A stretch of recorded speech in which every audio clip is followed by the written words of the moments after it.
ನಮಸ್ಕಾರ. ಮುಖ್ಯಾಂಶಗಳು. ಮನ್ ಕಿ ಬಾತ್ ಕಾರ್ಯಕ್ರಮದ 73ನೇ ಆವೃತ್ತಿ 11 ಗಂಟೆಗೆ ದೇಶವಾಸಿಗಳನ್ನು ಉದ್ದೇಶಿಸಿ ಪ್ರಧಾನಿ ನರೇಂದ್ರ ಮೋದಿ ಭಾಷಣ. ದೇಶಾದ್ಯಂತ ಪಲ್ಸ್ ಪೋಲಿಯೋ ಲಸಿಕೆ ಅಭಿಯಾನ ಪ್ರಗತಿಯಲ್ಲಿ, ಪೋಲಿಯೋ ಮುಕ್ತ ರಾಜ್ಯವನ್ನಾಗಿಸುವುದು ಸರ್ಕಾರದ ಧ್ಯೇಯ, ಮುಖ್ಯಮಂತ್ರಿ ಬಿಎಸ್ ಯಡಿಯೂರಪ್ಪ.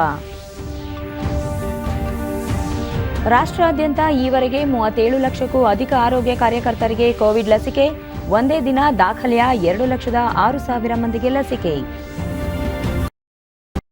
ರಾಷ್ಟ್ರೀಯ ಶಿಕ್ಷಣ ನೀತಿಯಲ್ಲಿ ಮೌಲ್ಯಾಧಾರಿತ ಶಿಕ್ಷಣಕ್ಕೆ ಆದ್ಯತೆ, ದೇಶ ಕಟ್ಟುವ ವಿದ್ಯಾರ್ಥಿಗಳ ಭವಿಷ್ಯಕ್ಕೆ ಸಹಕಾರಿ, ಡಾಕ್ಟರ್ ಸಿಎನ್ ಅಶ್ವತ್ಥನಾರಾಯಣ. ವಾರ್ತೆಗಳ ವಿವರ.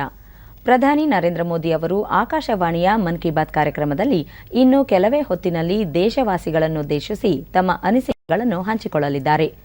ಆಕಾಶವಾಣಿ ಮತ್ತು ದೂರದರ್ಶನದ ಎಲ್ಲ ವಾಹಿನಿಗಳಲ್ಲಿ 73ನೇ ಆವೃತ್ತಿಯ ಈ ಕಾರ್ಯಕ್ರಮ ಪ್ರಸಾರವಾಗಲಿದೆ. ಆಕಾಶವಾಣಿ ಜಾಲತಾಣ www.allindiaradio.gov.in ಹಾಗೂ ಪ್ರಧಾನಮಂತ್ರಿ ಕಾರ್ಯಾಲಯ, ವಾರ್ತಾ ಮತ್ತು ಪ್ರಸಾರ ಖಾತೆ ಸಚಿವಾಲಯ, ಆಕಾಶವಾಣಿ ಮತ್ತು ದೂರದರ್ಶನದ ಯೂಟ್ಯೂಬ್ ಚಾನೆಲ್ಗಳಲ್ಲೂ ಲಭ್ಯವಿದೆ. ಮನ್ ಕಿ ಬಾತ್ನ ಹಿಂದಿ ಪ್ರಸಾರದ ನಂತರ ಪ್ರಾದೇಶಿಕ ಭಾಷೆಗಳಲ್ಲಿ ಪ್ರಸಾರಗೊಳ್ಳಲಿದೆ. ರಾತ್ರಿ 8 ಗಂಟೆಗೆ ಆಯಾ ಪ್ರಾದೇಶಿಕ ಭಾಷೆಗಳಲ್ಲಿ ಮರುಪ್ರಸಾರವಾಗಲಿದೆ. ಸಂಸತ್ತಿನ ಸುಗಮ ಕಲಾಪಕ್ಕೆ ಎಲ್ಲ ರಾಜಕೀಯ ಪಕ್ಷಗಳ ಸಹಕಾರ ಕೋರಲು ರಾಜ್ಯಸಭೆ ಸಭಾಪತಿ ಹಾಗೂ ಉಪರಾಷ್ಟ್ರಪತಿ ಎಂ ವೆಂಕಯ್ಯನಾಯ್ಡು ಇಂದು ಪ್ರತಿಪಕ್ಷಗಳ ನಾಯಕರ ಸಭೆ ಕರೆದಿದ್ದಾರೆ. ಬಜೆಟ್ ಅಧಿವೇಶನದಲ್ಲಿ ಸುಗಮ ಕಲಾಪಕ್ಕೆ ಅವರು ಎಲ್ಲ ಪಕ್ಷಗಳ ಸಹಕಾರವನ್ನು ಕೋರಲಿದ್ದಾರೆ. ರಾಷ್ಟ್ರಪತಿ ರಾಮನಾಥ್ ಕೋವಿಂದ್ ಅವರು ಸಂಸತ್ತಿನ ಜಂಟಿ ಅಧಿವೇಶನವನ್ನು ಉದ್ದೇಶಿಸಿ ಮಾತನಾಡುವ ಮೂಲಕ ಬಜೆಟ್ ಅಧಿವೇಶನ ಆರಂಭವಾಗಿದೆ. ಈ ಅಧಿವೇಶನದಲ್ಲಿ 33 ಮಸೂದೆಗಳು, 5 ಹಣಕಾಸು ವಿಧೇಯಕಗಳು ಸೇರಿದಂತೆ 38 ಮಸೂದೆಗಳನ್ನು ಕೈಗೆತ್ತಿಕೊಳ್ಳಲಾಗುವುದು. ಕೋವಿಡ್ ಹಿನ್ನೆಲೆಯಲ್ಲಿ ರಾಜ್ಯಸಭೆ ಬೆಳಗ್ಗೆ 9 ರಿಂದ ಮಧ್ಯಾಹ್ನ 2ರವರೆಗೆ ಹಾಗೂ ಲೋಕಸಭೆ ಸಂಜೆ 4ರಿಂದ ರಾತ್ರಿ 9ರವರೆಗೆ ಕಾರ್ಯನಿರ್ವಹಿಸಲಿದೆ. ಬಜೆಟ್ ಅಧಿವೇಶನದ ಮೊದಲನೇ ಚರಣ ಫೆಬ್ರವರಿ 15ರಂದು ಮುಕ್ತಾಯವಾಗಲಿದೆ. ದೇಶಾದ್ಯಂತ ಇಂದಿನಿಂದ 3 ದಿನಗಳ ಕಾಲ 2021ನೇ ಸಾಲಿನ ರಾಷ್ಟ್ರೀಯ ಪಲ್ಸ್ ಪೋಲಿಯೋ ಅಭಿಯಾನ ಆರಂಭವಾಗಿದೆ. ರಾಷ್ಟ್ರಪತಿ ರಾಮನಾಥ್ ಕೋವಿಂದ್ ನಿನ್ನೆ ರಾಷ್ಟ್ರಪತಿ ಭವನದಲ್ಲಿ ಕಂದಮ್ಮಗಳಿಗೆ ಪೋಲಿಯೋ ಹನಿ ಹಾಕುವ ಮೂಲಕ ಅಭಿಯಾನಕ್ಕೆ ಅಧಿಕೃತ ಚಾಲನೆ ನೀಡಿದರು. ರಾಮನಾಥ್ ಕೋವಿಂದ್ ಅವರ ಪತ್ನಿ ಸವಿತಾ ಕೋವಿಂದ್, ಆರೋಗ್ಯ ಸಚಿವ ಡಾಕ್ಟರ್ ಹರ್ಷವರ್ಧನ್, ಆರೋಗ್ಯ ಖಾತೆ ರಾಜ್ಯ ಸಚಿವ ಅಶ್ವಿನ್ ಕುಮಾರ್ ಚೌಬೆ ಈ ಸಂದರ್ಭದಲ್ಲಿ ಉಪಸ್ಥಿತರಿದ್ದರು. ಇಂದಿನಿಂದ ದೇಶದೆಲ್ಲೆಡೆ ಪೋಲಿಯೋ ಹನಿ ಹಾಕುವ ಅಭಿಯಾನ ಆರಂಭವಾಗಿದ್ದು, ಫೆಬ್ರವರಿ 3ರವರೆಗೆ ಈ ಅಭಿಯಾನ ನಡೆಯಲಿದೆ. ಪೋಷಕರು ತಮ್ಮ 5 ವರ್ಷದೊಳಗಿನ ಮಕ್ಕಳಿಗೆ ಕಡ್ಡಾಯವಾಗಿ ಲಸಿಕೆ ಹಾಕಿಸಬೇಕು. ಪೋಲಿಯೋ ಮುಕ್ತ ಭಾರತ ನಿರ್ಮಾಣಕ್ಕಾಗಿ ದೇಶಾದ್ಯಂತ ವ್ಯಾಪಕ ಕಾರ್ಯಕ್ರಮ ಹಮ್ಮಿಕೊಳ್ಳಲಾಗಿದೆ. ಕೇಂದ್ರ ಆರೋಗ್ಯ ಸಚಿವ ಡಾಕ್ಟರ್ ಹರ್ಷವರ್ಧನ್, ಮಕ್ಕಳನ್ನು ಕಾಯಿಲೆಗಳಿಂದ ರಕ್ಷಿಸಲು ಸಾರ್ವತ್ರಿಕ ಲಸಿಕೆ ಕಾರ್ಯಕ್ರಮಕ್ಕೆ ಹೆಚ್ಚಿನ ಒತ್ತು ನೀಡಲಾಗಿದೆ. ಇತ್ತೀಚಿನ ವರ್ಷಗಳಲ್ಲಿ ಹಲವು ಲಸಿಕೆಗಳನ್ನು ಸೇರ್ಪಡೆ ಮಾಡಲಾಗಿದೆ. ಜೊತೆಗೆ ಮಕ್ಕಳಲ್ಲಿ ರೋಗ ನಿರೋಧಕ ಶಕ್ತಿಗೂ ಕ್ರಮ ಕೈಗೊಳ್ಳಲಾಗಿದೆ ಎಂದು ಹೇಳಿದ್ದಾರೆ. ದೇಶಾದ್ಯಂತ ಇಂದಿನಿಂದ 3 ದಿನಗಳ ಕಾಲ 2021ನೇ ಸಾಲಿನ ರಾಷ್ಟ್ರೀಯ ಪಲ್ಸ್ ಪೋಲಿಯೋ ಅಭಿಯಾನ ಆರಂಭವಾಗಿದ್ದು, ರಾಜ್ಯದಲ್ಲಿ ಮುಖ್ಯಮಂತ್ರಿ ಬಿಎಸ್ ಯಡಿಯೂರಪ್ಪ ಗೃಹ ಕಚೇರಿ ಕೃಷ್ಣಾದಲ್ಲಿ ಪೋಲಿಯೋ ಲಸಿಕೆ ಅಭಿಯಾನಕ್ಕೆ ಚಾಲನೆ ನೀಡಿದರು. ಆರೋಗ್ಯ ಮತ್ತು ಕುಟುಂಬ ಕಲ್ಯಾಣ ಸಚಿವ ಡಾಕ್ಟರ್ ಕೆ ಸುಧಾಕರ್ ಹಾಗೂ ಮಹಿಳಾ ಮತ್ತು ಮಕ್ಕಳ ಅಭಿವೃದ್ಧಿ ಸಚಿವೆ ಶಶಿಕಲಾ ಜೊಲ್ಲೆ ಮತ್ತಿತರರು ಉಪಸ್ಥಿತರಿದ್ದರು. ಈ ವೇಳೆ ಮಹಿಳಾ ಮತ್ತು ಮಕ್ಕಳ ಅಭಿವೃದ್ಧಿ ಇಲಾಖೆಯ ಸಾಧನೆಯ ಹಾದಿಯಲ್ಲಿ ಗೆಲುವಿನ ಗೆಜ್ಜೆನಾದ ಸಂಚಿಕೆಯನ್ನು ಮುಖ್ಯಮಂತ್ರಿ ಬಿಡುಗಡೆಗೊಳಿಸಿದರು. ಬಳಿಕ ಮುಖ್ಯಮಂತ್ರಿ ಬಿಎಸ್ ಯಡಿಯೂರಪ್ಪ, ಮೊದಲ ಸುತ್ತಿನ ರಾಷ್ಟ್ರೀಯ ಪಲ್ಸ್ ಪೋಲಿಯೋ ಅಭಿಯಾನ ಇಂದು ಆರಂಭವಾಗಿದ್ದು, 64 ಲಕ್ಷ ಮಕ್ಕಳಿಗೆ ಲಸಿಕೆ ಹಾಕುವ ಗುರಿ ಹೊಂದಲಾಗಿದೆ. 5 ವರ್ಷದೊಳಗಿನ ಮಕ್ಕಳಿಗೆ ಪಲ್ಸ್ ಪೋಲಿಯೋ ಲಸಿಕೆ ಹಾಕಿಸುವ ಮೂಲಕ ಪೋಲಿಯೋ ಮುಕ್ತ ಭಾರತ ಹಾಗೂ ಪೋಲಿಯೋ ಮುಕ್ತ ರಾಜ್ಯವನ್ನಾಗಿಸುವುದು ನಮ್ಮ ಧ್ಯೇಯವಾಗಿದೆ ಎಂದು ತಿಳಿಸಿದರು. ಮಾಧ್ಯಮದವರು ಪೋಲಿಯೋ ಕಾರ್ಯಕ್ರಮ ಕುರಿತು ವ್ಯಾಪಕ ಪ್ರಚಾರ ಮಾಡುವ ಮೂಲಕ ಕಾರ್ಯಕ್ರಮದ ಯಶಸ್ವಿಗೆ ಸಹಕರಿಸಬೇಕೆಂದು ಕೋರಿಕೊಡುತ್ತೇನೆ. ರಾಷ್ಟ್ರೀಯ ಲಸಿಕಾ ದಿನ 31ನೇ ಜನವರಿ 2021ರ ಕಾರ್ಯಕ್ರಮವನ್ನು ಕೋವಿಡ್-19 ಪ್ಯಾಂಡಮಿಕ್ ಹಿನ್ನೆಲೆಯಲ್ಲಿ ಯಾವುದೇ ಲೋಪದೋಷಗಳಿಗೆ ಎಡೆಯಿಲ್ಲದಂತೆ ವ್ಯವಸ್ಥಿತವಾಗಿ ನಿರ್ವಹಿಸುವಂತದ್ದು. ಇವತ್ತು ಪ್ರಧಾನಮಂತ್ರಿ ನರೇಂದ್ರ ಮೋದಿಜಿಯವರು ಸಹ ಪೋಲಿಯೋ ಲಸಿಕೆಯನ್ನು ಮಕ್ಕಳಿಗೆ ಹಾಕ್ತಾ ಇದ್ದಾರೆ. ಇಂದಿನಿಂದ 64 ಲಕ್ಷ ಮಕ್ಕಳಿಗೆ ಪೋಲಿಯೋ ಡ್ರಾಪ್ ಆಗ್ತವೆ. ಪೋಲಿಯೋ ಮುಕ್ತ ಭಾರತ, ಪೋಲಿಯೋ ಮುಕ್ತ ಕರ್ನಾಟಕ ಆಗಬೇಕು ಅಂತ ನಮ್ಮೆಲ್ಲರ ಅಪೇಕ್ಷೆ. ಅದಕ್ಕಾಗಿ ಈ ಕಾರ್ಯಕ್ರಮವನ್ನು ರೂಪಿಸಿದ್ದೇವೆ. ಎಲ್ಲರೂ ಸಹಕರಿಸಬೇಕು ಎಂದು ಮತ್ತೊಮ್ಮೆ ನಿಮಗೆ ಕೈಗೊಳ್ಳುತ್ತೇನೆ. ರಾಜ್ಯದಲ್ಲೂ ಇಂದಿನಿಂದ ರಾಷ್ಟ್ರೀಯ ಪಲ್ಸ್ ಪೋಲಿಯೋ ಅಭಿಯಾನ ಆರಂಭವಾಗಿದ್ದು ಬಿಬಿಎಂಪಿ ವ್ಯಾಪ್ತಿಯ ಪ್ರಾಥಮಿಕ ಆರೋಗ್ಯ ಕೇಂದ್ರಗಳು ಹಾಗೂ ಅಂಗನವಾಡಿ ಕೇಂದ್ರಗಳಲ್ಲೂ 5 ವರ್ಷದೊಳಗಿನ ಮಕ್ಕಳಿಗೆ ಪಲ್ಸ್ ಪೋಲಿಯೋ ಲಸಿಕೆ ಹಾಕಲಾಗುತ್ತಿದೆ. ಬೆಂಗಳೂರಿನ ಆರ್ಟಿ ನಗರ, ಗಂಗಾನಗರ, ಸುಲ್ತಾನ್ ಪಾಳ್ಯ ಸೇರಿದಂತೆ ವಿವಿಧೆಡೆಗಳಲ್ಲಿ ಲಸಿಕೆ ಕಾರ್ಯ ಪ್ರಗತಿಯಲ್ಲಿದೆ.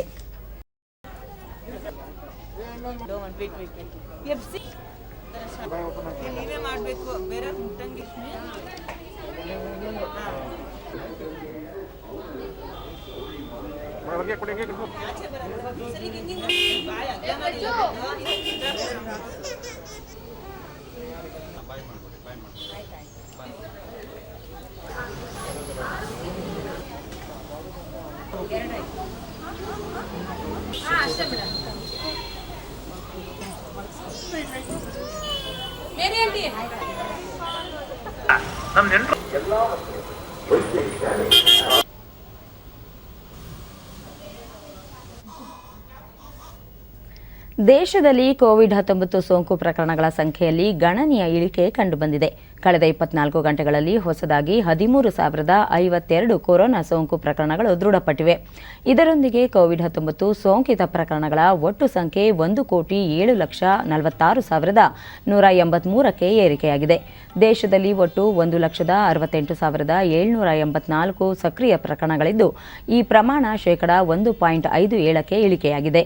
ಇದುವರೆಗೂ ಒಟ್ಟು 1,04,23,125 ಮಂದಿ ಗುಣಮುಖರಾಗಿದ್ದು, ಚೇತರಿಕೆ ದರ ಶೇಕಡಾ 96.99ರಲ್ಲಿದೆ.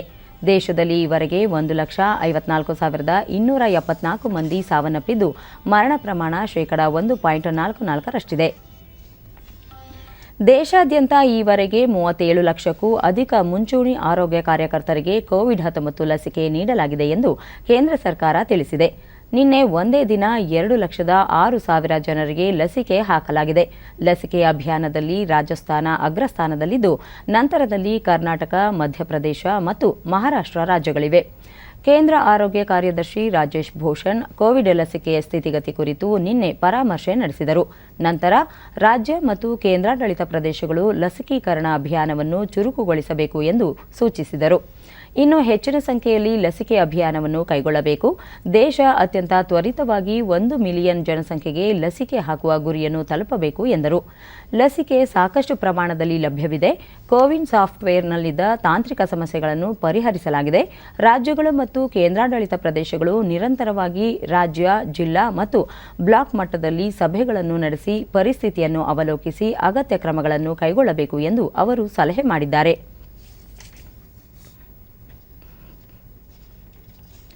ಕೇರಳ ಸೇರಿದಂತೆ 10 ರಾಜ್ಯಗಳಲ್ಲಿ ಕೋಳಿಗಳಲ್ಲಿ ಹಕ್ಕಿ ಜ್ವರ ದೃಢಪಟ್ಟಿದೆ ಎಂದು ಕೇಂದ್ರ ಸರ್ಕಾರ ತಿಳಿಸಿದೆ. ಕೇರಳ, ಪಂಜಾಬ್, ಹರಿಯಾಣ, ಮಧ್ಯಪ್ರದೇಶ, ಛತ್ತೀಸ್ಗಢ, ಮಹಾರಾಷ್ಟ್ರ, ಉತ್ತರಾಖಂಡ್, ಗುಜರಾತ್, ಉತ್ತರ ಪ್ರದೇಶ ಮತ್ತು ಜಮ್ಮು ಕಾಶ್ಮೀರದಲ್ಲಿ ಹಕ್ಕಿ ಜ್ವರ ದೃಢಪಟ್ಟಿದೆ ಎಂದು ಮೀನುಗಾರಿಕೆ, ಪಶುಸಂಗೋಪನೆ ಮತ್ತು ಹೈನುಗಾರಿಕೆ ಸಚಿವಾಲಯ ಪ್ರಕಟಿಸಿದೆ. ಅಲ್ಲದೆ 13 ರಾಜ್ಯಗಳಲ್ಲಿ ವಲಸೆ ಹಕ್ಕಿಗಳಲ್ಲಿ ರೋಗ ಕಾಣಿಸಿಕೊಂಡಿದೆ. ಸರ್ಕಾರ ಆ ಸೋಂಕು ತಡೆಗೆ ಎಲ್ಲ ಅಗತ್ಯ ಕ್ರಮಗಳನ್ನು ಕೈಗೊಂಡಿದೆ ಎಂದು ತಿಳಿಸಿದೆ.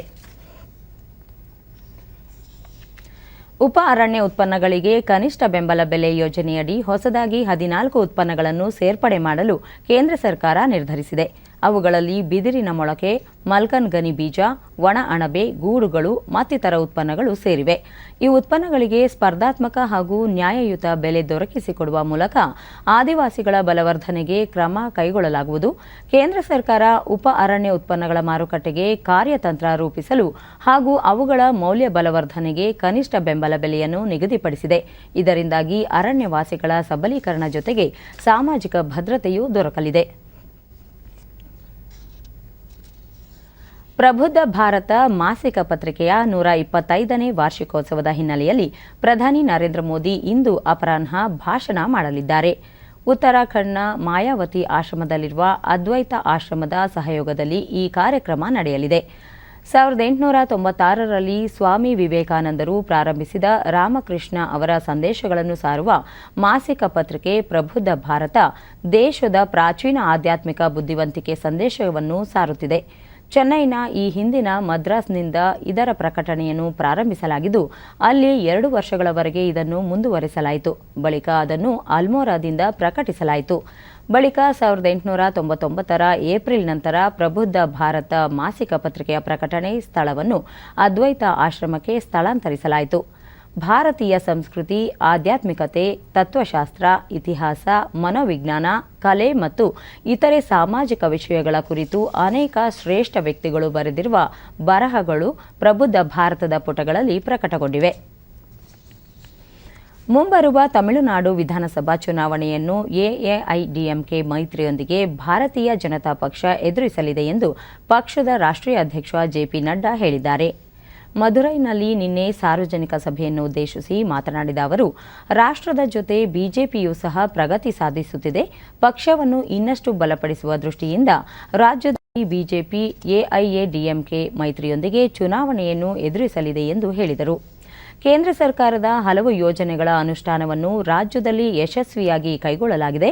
14ನೇ ಹಣಕಾಸು ಆಯೋಗದಲ್ಲಿ ತಮಿಳುನಾಡಿಗೆ 5,42,048 ಕೋಟಿ ರೂಪಾಯಿಗಳನ್ನು ಹಂಚಿಕೆ ಮಾಡಲಾಗಿದೆ ಎಂದು ಜೆಪಿ ನಡ್ಡಾ ತಿಳಿಸಿದ್ದಾರೆ.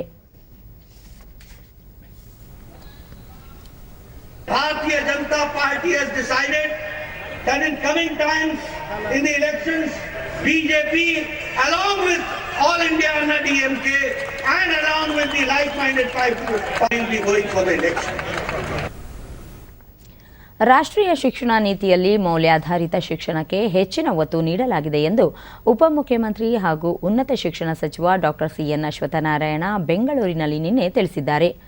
ಕ್ರಾಂತಿವೀರ ಸಂಗೊಳ್ಳಿ ರಾಯಣ್ಣ ಅವರ 190ನೇ ಹುತಾತ್ಮ ದಿನಾಚರಣೆ ಕಾರ್ಯಕ್ರಮದಲ್ಲಿ ಪಾಲ್ಗೊಂಡು ಮಾತನಾಡಿ, ಶಿಕ್ಷಣ ನೀತಿಯಲ್ಲಿ ದೇಶ ಕಟ್ಟುವ ಹಾಗೂ ವಿದ್ಯಾರ್ಥಿಗಳ ಭವಿಷ್ಯವನ್ನು ಕಲಿಕೆಯ ಹಂತದಲ್ಲೇ ರೂಪಿಸುವ ಮೌಲ್ಯಾಧಾರಿತ ಅಂಶಗಳು ಇದ್ದು, ಈ ನೂತನ ಶಿಕ್ಷಣ ನೀತಿ ಪ್ರಸಕ್ತ ವರ್ಷದಲ್ಲೇ ಜಾರಿಗೆ ಬರಲಿದೆ ಎಂದರು.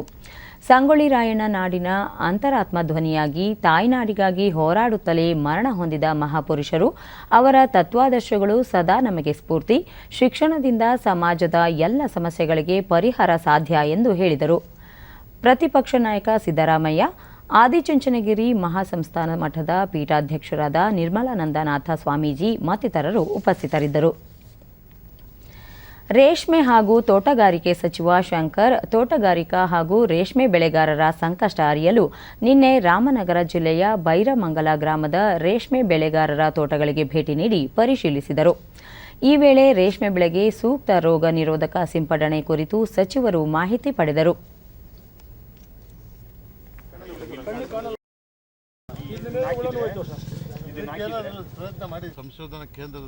ಬಳಿಕ ಆರ್ ಶಂಕರ್ ತೋಟಗಾರಿಕೆ ಹಾಗೂ ರೇಷ್ಮೆ ಬೆಳೆಗಳ ಸಮಸ್ಯೆ ಅರಿಯಲು ರಾಜ್ಯಾದ್ಯಂತ ಪ್ರವಾಸ ಕೈಗೊಳ್ಳಲಾಗುವುದು.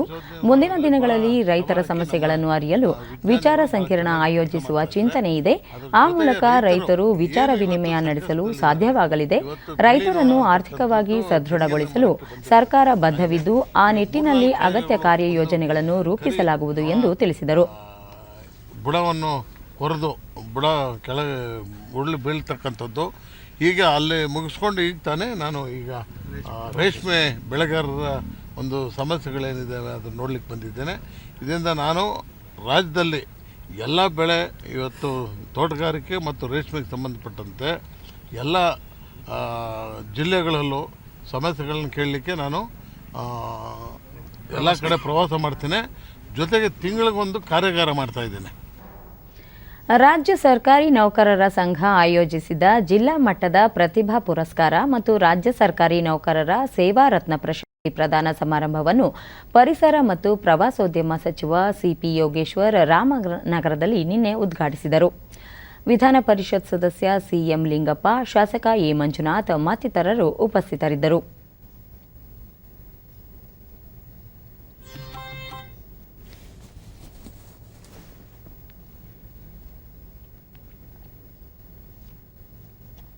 ಸರ್ಕಾರಿ ನೌಕರರು ಎಸ್ಎಸ್ಎಲ್ಸಿ ಮತ್ತು ದ್ವಿತೀಯ ಪಿಯುಸಿ ಪರೀಕ್ಷೆಯಲ್ಲಿ ಅತಿ ಹೆಚ್ಚು ಅಂಕ ಪಡೆದ ವಿದ್ಯಾರ್ಥಿಗಳಿಗೆ ಜಿಲ್ಲಾ ಮಟ್ಟದ ಪ್ರತಿಭಾ ಪುರಸ್ಕಾರ ನೀಡಿ ಗೌರವಿಸಿದರು. ಇದೇ ವೇಳೆ ಉತ್ತಮ ಸೇವೆ ಸಲ್ಲಿಸಿದ ಜಿಲ್ಲಾಧಿಕಾರಿ ಸೇರಿದಂತೆ 36 ಸರ್ಕಾರಿ ನೌಕರರಿಗೆ ಸೇವಾ ರತ್ನ ಪ್ರಶಸ್ತಿ ನೀಡಿ ಸನ್ಮಾನಿಸಿದರು. ನಂತರ ಸಿಪಿ ಯೋಗೇಶ್ವರ್ ಜನಸಾಮಾನ್ಯರು ಕಚೇರಿಗಳಿಗೆ ಅಲೆದಾಡುವುದನ್ನು ತಪ್ಪಿಸಲು ಸರ್ಕಾರಿ ಅಧಿಕಾರಿಗಳು ಸೇವಾ ಮನೋಭಾವದಿಂದ ಕರ್ತವ್ಯ ನಿರ್ವಹಿಸಬೇಕು ಎಂದು ತಿಳಿಸಿದರು. ಪ್ರಾಮಾಣಿಕವಾಗಿ ಜನಸೇವೆ ಮಾಡ್ತಕ್ಕಂಥದ್ದು, ಅದಕ್ಕೆ ಗಂಟೆಗಳಿಗೆ ಅಂತ ಅಂದೇನೆ ನಾನೊಬ್ಬ ಸರ್ಕಾರಿ ಸೇವಕ ಈ ಸಮಾಜದ ಕೆಲಸ ಮಾಡಬೇಕು, ಸಮಾಜಮುಖಿಯಾಗಿ ಕೆಲಸ ಮಾಡಬೇಕು, ಈ ಜನಸಾಮಾನ್ಯರ ನೋವಿನಲ್ಲಿಗೆ ಸ್ಪಂದಿಸಬೇಕು ಅಂತೇಳಿ ಕೆಲಸ ಮಾಡ್ತಕ್ಕಂಥ ಸರ್ಕಾರಿ ನೌಕರರು ಇದ್ದಾರೆ. ಬೆಂಗಳೂರು ವಿಶ್ವವಿದ್ಯಾಲಯದ 55ನೇ ಘಟಿಕೋತ್ಸವ ನಿನ್ನೆ ನಡೆಯಿತು. ಸಮಾರಂಭದ ಮುಖ್ಯ ಅತಿಥಿಗಳಾಗಿ ಇಸ್ರೋ ಅಧ್ಯಕ್ಷ ಕೆ ಶಿವನ್, ವಿಶ್ವವಿದ್ಯಾಲಯದ ಕುಲಪತಿ ಕೆಆರ್ ವೇಣುಗೋಪಾಲ್, ಕುಲಸಚಿವರಾದ ಕೆ ಜ್ಯೋತಿ ಸೇರಿದಂತೆ ಅನೇಕ ಗಣ್ಯರು ಉಪಸ್ಥಿತರಿದ್ದರು. ಘಟಿಕೋತ್ಸವದಲ್ಲಿ ವಿದ್ಯಾರ್ಥಿಗಳಿಗೆ ಪದವಿ ಪ್ರಮಾಣ ಪತ್ರಗಳನ್ನು ಪ್ರದಾನ ಮಾಡಿದರು.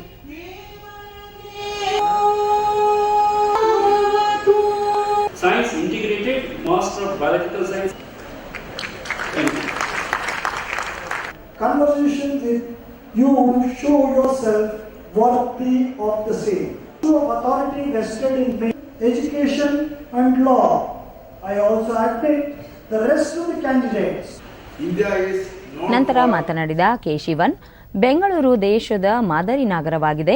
ಇಸ್ರೋ, ಡಿಆರ್ಡಿಒ, ಐಐಟಿ ಸೇರಿದಂತೆ ಹಲವು ಮಹತ್ವದ ಸಂಸ್ಥೆಗಳು ಇಲ್ಲಿ ನೆಲೆಯೂರಿದ್ದು ವಿಜ್ಞಾನಿಗಳು, ತಂತ್ರಜ್ಞರ ತವರೂರಾಗಿದೆ.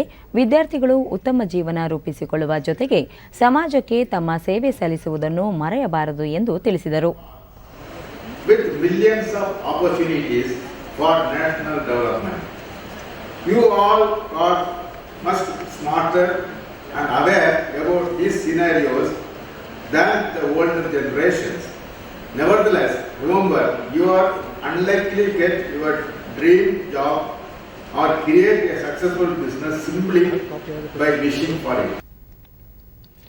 ಮಹಾತ್ಮ ಗಾಂಧೀಜಿಯವರ ಪುಣ್ಯ ಸ್ಮರಣೆ ಅಂಗವಾಗಿ ಭಾರತ್ ಸ್ಕೌಟ್ಸ್ ಆ್ಯಂಡ್ ಗೈಡ್ಸ್ ವತಿಯಿಂದ ಬೆಂಗಳೂರಿನಲ್ಲಿ ನಿನ್ನೆ ಸರ್ವೋದಯ ದಿನ ಆಚರಿಸಲಾಯಿತು. ಭಾರತ್ ಸ್ಕೌಟ್ಸ್ ಆ್ಯಂಡ್ ಗೈಡ್ಸ್ನ ರಾಜ್ಯ ಮುಖ್ಯ ಆಯುಕ್ತರಾದ ಪಿಜಿಆರ್ ಸಿಂಧ್ಯಾ, ಹಲವು ಪದಾಧಿಕಾರಿಗಳು, ವಿದ್ಯಾರ್ಥಿಗಳು ಉಪಸ್ಥಿತರಿದ್ದರು. ಗಾಂಧಿ ಕೈಯಲ್ಲಿರುವ ಕೋಲು ಇನ್ನೂ ಇದೆ ನಮ್ಮ ಜೊತೆಗೆ. ಮರಾಠಿಯಲ್ಲಿ ಮತ್ತು ಹಿಂದಿಯಲ್ಲಿ ಇದನ್ನ ತರ್ಜುಮೆ ಬಳಿಕ ಪಿಜಿಆರ್ ಸಿಂಧ್ಯಾ, ಕೋವಿಡ್ನಂತಹ ಸಂದಿಗ್ಧ ಸಂದರ್ಭದಲ್ಲಿ ಸ್ಕೌಟ್ಸ್ ಆ್ಯಂಡ್ ಗೈಡ್ಸ್ ವಿದ್ಯಾರ್ಥಿಗಳು ಮುಖಗವಸು ತಯಾರಿಕೆ ಸೇರಿದಂತೆ ಹಲವು ಉಪಯುಕ್ತ ಕೆಲಸಗಳಲ್ಲಿ ನಿರತರಾಗಿದ್ದು ಪ್ರಶಂಸನೀಯ.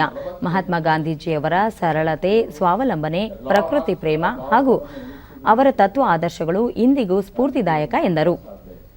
ಕೋವಿಡ್-19 ಸಂದರ್ಭದಲ್ಲಿ 10-15 ಸಾವಿರ ಜನ ನಮ್ಮ ಸ್ವಯಂ ಸೇವಕರು ಸೇವೆ ಮಾಡೋದ್ರ ಜೊತೆಗೆ ಲಕ್ಷಾಂತರ ಮಾಸ್ಕ್ಗಳನ್ನು ಮಾಡಿ ನಮ್ಮ ಮಕ್ಕಳು ಸೇವೆಯಲ್ಲಿ ಮಾನ್ಯ ಮಧುಸೂದನ್ ಅವರ ಸಹಕಾರ ಮತ್ತು ಮಾರ್ಗದರ್ಶನದಿಂದ ಮಾಡಲಿಕ್ಕೆ ಸಾಧ್ಯ ಆಗಿದೆ.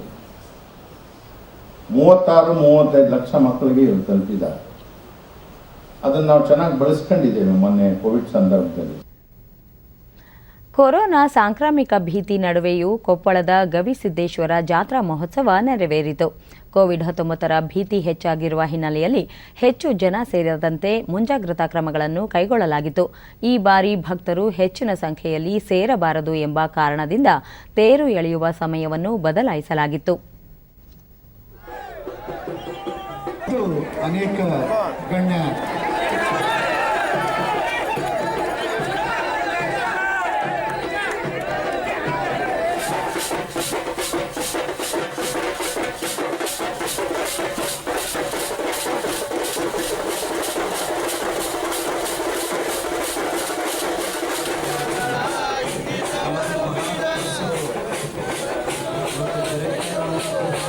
ಧ್ವಜಾರೋಹಣವನ್ನು ನೆರವೇರಿಸ್ತಾ ಇದ್ದಾರೆ.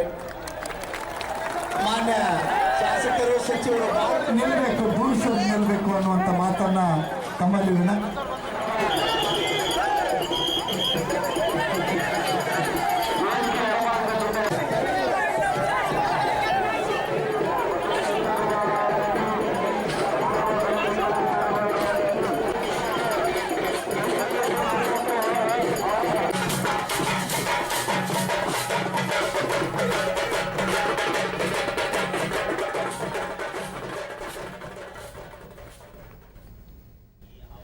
ಅಭಿನವ ಗವಿಸಿದ್ದೇಶ್ವರ ಸ್ವಾಮಿ ಕೊರೋನಾ ಭೀತಿ ಹಿನ್ನೆಲೆಯಲ್ಲಿ ಹಲವು ಮುಂಜಾಗ್ರತಾ ಕ್ರಮಗಳನ್ನು ಅನುಸರಿಸಿ ಈ ಬಾರಿ ಜಾತ್ರೆ ಆಯೋಜಿಸಲಾಗಿದೆ ಎಂದರು. ಸ್ಪರ್ಧಾತ್ಮಕ ಪರೀಕ್ಷೆಗಳಿಗೆ ಸಿದ್ಧತೆ ನಡೆಸುವ ವಿದ್ಯಾರ್ಥಿಗಳಿಗಾಗಿ 24 ಗಂಟೆಯೂ ತೆರೆದಿರುವ ಗ್ರಂಥಾಲಯವನ್ನು ಲೋಕಾರ್ಪಣೆ ಮಾಡಲಾಗುತ್ತಿದೆ ಎಂದು ತಿಳಿಸಿದರು. ಇದೇ ವೇಳೆ ಕೆರೆ ಸ್ವಚ್ಛತೆ ಬಗ್ಗೆಯೂ ಜನರಲ್ಲಿ ಜಾಗೃತಿ ಮೂಡಿಸಲಾಯಿತು. ಸ್ವಚ್ಛತೆ, ಸಂರಕ್ಷಣೆ, ಸಂವರ್ಧನಾ ಸಂಕಲ್ಪವನ್ನು ಮಾಡಲಾಗಿದೆ. ವಿಶೇಷ ಅಂದರೆ ಸರ್ಕಾರದಿಂದ ಅದು ಕೆರೆ ತುಂಬಿಸುವ ಯೋಜನೆಗಳು ಬರ್ತಾ ಇದೆ. ಅದು ಸ್ವಚ್ಛ ಆಯ್ತು ಅಂದರೆ ಬಹುಶಃ ಒಂದು 15-20 ಹಳ್ಳಿಗಳಿಗೆ ಬೋರ್ವೆಲ್ ರೀಚಾರ್ಜ್ ಆಗಿ ಕುಡಿಯುವ ನೀರಿನ ತೊಂದರೆ ಹೋಗ್ತದೆ, ಕೃಷಿಗೂ ಅನುಕೂಲ ಆಗ್ತದೆ. ಈ ರೀತಿಯಲ್ಲಿ ಗವಿಸಿದ್ದೇಶನ ಜಾತ್ರೆ ಅದು ಸರಳ ಜಾತ್ರೆಯ ಆಚರಣೆ, ಸಮಾಜಮುಖಿ ಸೇವೆಗೆ ಅರ್ಪಣೆ. ಕೃಷಿ ಸಚಿವ ಹಾಗೂ ಕೊಪ್ಪಳ ಜಿಲ್ಲಾ ಉಸ್ತುವಾರಿ ಬಿಸಿ ಪಾಟೀಲ್ ಕೊರೋನಾ ವಿರುದ್ಧದ ಹೋರಾಟದಲ್ಲಿ ಗವಿಸಿದ್ದೇಶ್ವರ ತಮಗೆಲ್ಲ ಶಕ್ತಿ ತುಂಬಲಿ ಎಂದು ಬೇಡಿಕೊಳ್ಳುತ್ತೇನೆ. ಕೊರೋನಾ ತಗ್ಗಿಸಲು ಸಾಮಾಜಿಕ ಅಂತರವನ್ನು ಕಾಯ್ದುಕೊಳ್ಳಬೇಕು ಎಂದು ತಿಳಿಸಿದರು. ಅಂಟಿದಂತಹ ಒಂದು ಮಹಾಮಾರಿ ಇವತ್ತು ಜಗತ್ತನ್ನೇ ತಲ್ಲಣಗೊಳಿಸಿದೆ. ಈ ಜಾತ್ರೆ ಸಾಧಾರಣವಾದಂತಹ ಜಾತ್ರೆ ಅಲ್ಲ, ಅಸಾಧಾರಣವಾದಂತಹ ಜಾತ್ರೆ. ಒಂದು ಕೈ ಮುಗಿದು ಪ್ರಾರ್ಥನೆ ಏನಂತ ಹೇಳಿದ್ರೆ, ಈ ಕೋವಿಡ್ ನಮಗೆ ಯಾವುದೇ ರೀತಿ ನಮ್ಮ ಜನಾಂಗಕ್ಕೆ ಇಲ್ಲಿ ಸೇರಿದಂತಹ ಯಾವುದೇ ಭಕ್ತಾದಿಗಳಿಗೆ ತೊಂದರೆ ಆಗದ ರೀತಿಯಲ್ಲಿ ನೋಡ್ಕೋಬೇಕು ಅಂತ ಭಗವಂತನಲ್ಲಿ ಪ್ರಾರ್ಥಿಸಿ ತಮ್ಮೆಲ್ಲರಿಗೂ ಒಂದು ಶುಭವನ್ನ ಕೋರ್ತಾ, ಈ ವರ್ಷ ಕೂಡ ಮಳೆ ಬೆಳೆ ಚೆನ್ನಾಗಾಗಲಿ, ಜಗತ್ತು ಸಮೃದ್ಧವಾಗಿರಲಿ, ಸಂತುಷ್ಟ ರೈತ ಸಮೃದ್ಧ ಭಾರತ ಅನ್ನೋ ಹಾಗೆ ನಮ್ಮ ರೈತ ಸಮುದಾಯಕ್ಕೆ ಮತ್ತು ಎಲ್ಲರಿಗೂ ಕೂಡ ಅನುಕೂಲ ಆಗಲಿ. ಚಿಕ್ಕಮಗಳೂರು ಜಿಲ್ಲೆಯ ಅಜ್ಜಂಪುರ ತಾಲೂಕಿನ ಹೂಲಿಹಳ್ಳಿಯ ರೈತ ರಮೇಶ್ ಸರ್ಕಾರದ ವಿವಿಧ ಯೋಜನೆಗಳಡಿ ತಮ್ಮ ಕೃಷಿ ಜಮೀನಿನಲ್ಲಿ ನೂತನ ತಂತ್ರಜ್ಞಾನ ಅಳವಡಿಸಿಕೊಳ್ಳುವ ಮೂಲಕ ಉತ್ತಮ ಫಸಲು ಪಡೆಯುತ್ತಿದ್ದಾರೆ. ಸುಮಾರು 30 ಎಕರೆ ಪ್ರದೇಶದಲ್ಲಿ ಕೃಷಿ ಮಾಡುತ್ತಿರುವ ರಮೇಶ್ ಸರ್ಕಾರದ ವಿವಿಧ ಯೋಜನೆಗಳ ಅಡಿಯಲ್ಲಿ ಅನುದಾನ ಪಡೆದು ವಿವಿಧ ತೋಟಗಾರಿಕಾ ಬೆಳೆಗಳನ್ನು ಬೆಳೆಯುತ್ತಿದ್ದಾರೆ. ಹನಿ ನೀರಾವರಿ ಪದ್ಧತಿಯನ್ನು ಅಳವಡಿಸಿಕೊಂಡಿದ್ದು ಕಡಿಮೆ ನೀರಿನಲ್ಲಿ ಉತ್ತಮ ಬೆಳೆ ಪಡೆಯುತ್ತಿದ್ದಾರೆ. ತಮ್ಮ ಜಮೀನಿನಲ್ಲಿ ಕೃಷಿ ಹೊಂಡ ನಿರ್ಮಿಸಿಕೊಂಡು ವಿವಿಧ ಬೆಳೆಗಳಿಗೆ ತುರ್ತು ಸಂದರ್ಭದಲ್ಲಿ ನೀರು ಪೂರೈಸುತ್ತಿದ್ದಾರೆ. ಡಿಡಿ ನ್ಯೂಸ್ನೊಂದಿಗೆ ರೈತ ರಮೇಶ್ ಬರಡು ಭೂಮಿಯಾಗಿದ್ದ ಹಿನ್ನೆಲೆಯಲ್ಲಿ ಹುರುಳಿ, ಸಾವೆ ಸೇರಿದಂತೆ ರಾಗಿ ಬೆಳೆಯುತ್ತಿದ್ದೆವು. ನಂತರ ತೋಟಗಾರಿಕಾ ಬೆಳೆಗಳನ್ನು ಬೆಳೆಯಲು ಆರಂಭಿಸಿದೆವು. ಸರ್ಕಾರದ ಯೋಜನೆಗಳನ್ನು ಅಳವಡಿಸಿಕೊಂಡಿದ್ದರಿಂದ ಕೃಷಿಗೆ ಸಾಕಷ್ಟು ಪ್ರಯೋಜನವಾಗಿದೆ ಎಂದು ತಿಳಿಸಿದರು. ಮತ್ತೆ ಸಕ್ಸಸ್ ಆಗಿ ಬೆಳೆನೂ ಬೆಳಿಬೋದು. ಮತ್ತೆ ಇನ್ನೊಂದು ಏನಾಗಿದೆ ಅಂದರೆ, ಇವತ್ತು ರೈತ ನೀರು ಎಷ್ಟು ಮಿತವಾಗಿ ಬಳಸ್ಕೊಂಡು ಇದು ಮಾಡ್ಬೋದು ಅಂದರೆ ಡ್ರಿಪ್ ಇರಿಗೇಷನ್ ಬಿಟ್ಟರೆ ಬೇರೆ ಇನ್ಯಾದ್ರಾಗೂ ಆಗಲ್ಲ. ಆ ಡ್ರಿಪ್ ಇರಿಗೇಷನ್ ಎಲ್ಲ ರೈತರಿಗೂ ಡ್ರಿಪ್ ಇರಿಗೇಷನಿಂದ ಬರ್ತಕ್ಕಂಥ ಸಹಾಯಧನ ಎಲ್ಲರಿಗೂ ಕೊಡಬೇಕು ಸರ್ಕಾರದವರು. ಮತ್ತು ಮಲ್ಚಿಂಗು ಕೂಡ ಸಹಾಯಧನ ಇದೆ ತೋಟಗಾರಿಕೆಯಿಂದ. ಅದನ್ನು ಎಲ್ಲ ರೈತರು ಒಂದೇ ಥರ ಇದು ಮಾಡಿಬಿಟ್ಟು ಎಲ್ಲ ರೈತರಿಗೂ ಸಬ್ಸಿಡಿ ಕೊಡೋದ್ರಿಂದ ಎಲ್ಲ ರೈತರನ್ನು ಸಫಲನಾಗ್ತಾನೆ ಅಂತ ನಾವು ಹೇಳ್ಕೊಡ್ಬೋದು. ಮತ್ತೊಬ್ಬ ರೈತ ಷಡಾಕ್ಷರಿ ಕೃಷಿಗೆ ಉಪಯೋಗವಾಗಲಿ ಎಂದು ನಾವು ನಿರ್ಮಿಸಿರುವ ಸಮುದಾಯ ಕೆರೆಯಿಂದ ಅನೇಕ ರೈತರಿಗೆ ಅನುಕೂಲವಾಗುತ್ತಿದೆ. ಈ ನೀರನ್ನು ಬಳಸಿಕೊಂಡು ತೋಟಗಾರಿಕಾ ಬೆಳೆಗಳನ್ನು ಬೆಳೆಯುತ್ತಿದ್ದೇವೆ ಎಂದು ತಿಳಿಸಿದರು. ಬೆಳೆನೂ ಕೂಡ ಬಂದಿದೆ, ತುಂಬ ಚೆನ್ನಾಗಿ ಬರ್ತಾ ಇದೆ ಬೆಳೆ. ಮತ್ತೆ ನಾವು ಭದ್ರಾ ಮೇಲ್ದಂಡೆಯಿಂದ ಕೆಲವೊಂದು ನಮ್ಮದು ಡ್ರಿಪ್ ಮಾಡಿದ್ದಾರೆ. ಅದರಿಂದ ನಮಗೆ ಉತ್ತಮವಾಗಿ ಬೆಳೆ ಬೆಳೆಯೋಕ್ಕೆ ಅನುಕೂಲ ಐತೆ. ಮತ್ತೆ ಇನ್ನೇ ಹೇಳಬೇಕು ಅಂತಂದರೆ, ನಮಗೆ ಇದು ನಾವು ತೊಟ್ಟಿ ಮಾಡಿರೋದೇ ನಮಗೆ ಒಳ್ಳೆ ಸಹಕಾರ ಅಂತ ಹೇಳೋಕ್ಕೆ ಇಷ್ಟಪಡ್ತೀನಿ. ಕೋಲಾರ ಜಿಲ್ಲೆಯಲ್ಲಿ ಈ ಬಾರಿ ಉತ್ತಮವಾಗಿ ಮಳೆಯಾಗಿರುವುದರಿಂದ ವಿದೇಶಿ ಹಕ್ಕಿಗಳು ಸಂತಾನೋತ್ಪತ್ತಿಗಾಗಿ ಜಿಲ್ಲೆಗೆ ಆಗಮಿಸಿದ್ದು ನೋಡುಗರ ಮನ ಸೆಳೆಯುತ್ತಿದೆ. ಜಿಲ್ಲೆಯ ಅನೇಕ ಕೆರೆ ತುಂಬಿದ್ದು ವಿದೇಶಿ ಪಕ್ಷಿಗಳು ವಲಸೆ ಬಂದಿವೆ. ಚುಮು ಚುಮು ಚಳಿಯಲ್ಲಿ ಮುದ ನೀಡುವ ಪಕ್ಷಿಗಳ ಕಲರವ ಎಲ್ಲರ ಕಣ್ಮನ ಸೆಳೆಯುತ್ತಿವೆ. ಪಕ್ಷಿ ಪ್ರೇಮಿ ಛಾಯಾಗ್ರಾಹಕರಲ್ಲಿ ಇದು ಸಂತಸ ತಂದಿದೆ. ಪ್ರವಾಸಿಗರು ಹಕ್ಕಿಗಳ ಕಲರವ ಕಣ್ತುಂಬಿಕೊಂಡು ಸಂಭ್ರಮಿಸುತ್ತಿದ್ದಾರೆ.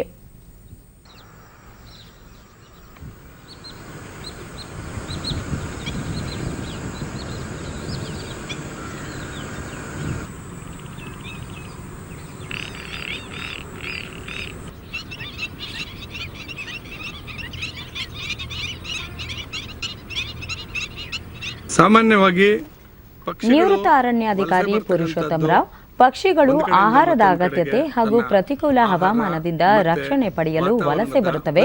ಕೆಲಕಾಲ ಇಲ್ಲೇ ನೆಲೆ ನಿಂತು ಮರಳುತ್ತವೆ. ನಿಸರ್ಗದ ಭಾಗವಾಗಿರುವ ಪಕ್ಷಿಗಳನ್ನು ಸಂರಕ್ಷಿಸಬೇಕಿದೆ ಎಂದರು. ನಾವು ಇದರ ಮೂಲಕ ನಿಸರ್ಗ ಪ್ರೀತಿಯನ್ನು ನಾವು ಮೆರಿಬೇಕಾಗತ್ತೆ. ನಿಸರ್ಗವನ್ನು ಕಾಪಾಡಬೇಕು. ನಿಸರ್ಗಕ್ಕೆ ಯಾವುದು ಅನುಕೂಲಕರವಾಗಿರುತ್ತವೋ ಅವೆಲ್ಲವನ್ನೂ ಸಹ ನಾವು ಉಳಿಸ್ಕೊಳ್ಬೇಕು ಅನ್ನೋಂಥದ್ದು. ಹಿಂದಿನ ದಿನಗಳಲ್ಲಿ ಪರಿಸರವಾದಿ ತ್ಯಾಗರಾಜ್ ಇತ್ತೀಚಿನ ವರ್ಷಗಳಲ್ಲಿ ವಲಸೆ ಪಕ್ಷಿಗಳ ಸಂಖ್ಯೆ ಕಡಿಮೆ ಆಗುತ್ತಿತ್ತು. ಆದರೆ ಈ ಬಾರಿ ಉತ್ತಮ ಮಳೆಯಾದ ಕಾರಣ ಕೆರೆಗಳಲ್ಲಿ ನೀರು ಸಂಗ್ರಹ ವಲಸೆ ಪಕ್ಷಿಗಳ ಸಂಖ್ಯೆ ಹೆಚ್ಚಾಗಿದೆ ಎಂದು ತಿಳಿಸಿದರು. ಅಂದರೆ ಅದು ಮೊಟ್ಟೆ ಇಡೋದಕ್ಕೆ ಮರಿ ಮಾಡಿಕೊಳ್ಳಲಿಕ್ಕೆ ಇದ್ದಂತಹ ಮರಗಳ ಸಂಖ್ಯೆ ಕಡಿಮೆ ಕ್ಷೀಣಿಸಿದೆ. ಹಾಗಾಗಿ ಆ ಮರಗಳನ್ನು ಬೆಳೆಸುವ ನಿಟ್ಟಿನಲ್ಲಿ ಅರಣ್ಯ ಇಲಾಖೆ ಮತ್ತು ಸೋಷಿಯಲ್ ಫಾರೆಸ್ಟ್ರಿ ಇಲಾಖೆಯವರು ಕೂಡ ಅದರ ಬಗ್ಗೆ ಭಾಳ ಚಿಂತನೆ ಮಾಡಿ ಆ ಗಿಡಗಳನ್ನು ಹಾಕೋಕ್ಕೆ ಪ್ರಯತ್ನ ಪಟ್ಟಿದ್ದಾರೆ. ಸಂಸ್ಕೃತ ಭಾಷೆ ಮರೆಯಾಗುತ್ತಿರುವ ಈ ಆಧುನಿಕ ಕಾಲಘಟ್ಟದಲ್ಲಿ ಶಿಕ್ಷಕಿಯೊಬ್ಬರು ತಂತ್ರಜ್ಞಾನ ಬಳಸಿಕೊಂಡು ಶ್ಲೋಕಗಳನ್ನು ಆನ್ಲೈನ್ ಮೂಲಕ ಬೋಧಿಸುತ್ತಿದ್ದಾರೆ. ಬೆಂಗಳೂರಿನ ದಿವ್ಯಾ ದೊರೈ ಗುರುಕುಲಂ ಸಂಸ್ಥೆ ಮೂಲಕ ನೂರಾರು ವಿದ್ಯಾರ್ಥಿಗಳಿಗೆ ಆನ್ಲೈನ್ ಮೂಲಕ ಶ್ಲೋಕ ಹೇಳಿಕೊಡುತ್ತಿದ್ದಾರೆ. 6 ಜನರಿಂದ ಆರಂಭವಾಗಿದ್ದ ಈ ಗುರುಕುಲಂ ಸಂಸ್ಥೆ ಇದೀಗ 100ಕ್ಕೂ ಹೆಚ್ಚು ವಿದ್ಯಾರ್ಥಿಗಳನ್ನು ಹೊಂದಿದೆ. ವಾರದ 7 ದಿನವೂ ದಿವ್ಯಾ ದೊರೈ ವಿದ್ಯಾರ್ಥಿಗಳಿಗೆ ಶ್ಲೋಕ ಕಲಿಸುವ ಕಾರ್ಯ ನಿರ್ವಹಿಸುತ್ತಿದ್ದಾರೆ. ಈ ಸಂಸ್ಥೆಯಲ್ಲಿ 3 ವರ್ಷದಿಂದ ಹಿಡಿದು 60 ವರ್ಷ ವಯಸ್ಸಿನವರೆಗೂ ವಿದ್ಯಾರ್ಥಿಗಳಿಗೆ ಶ್ಲೋಕಗಳನ್ನು ಕಲಿಸಲಾಗುತ್ತಿದೆ.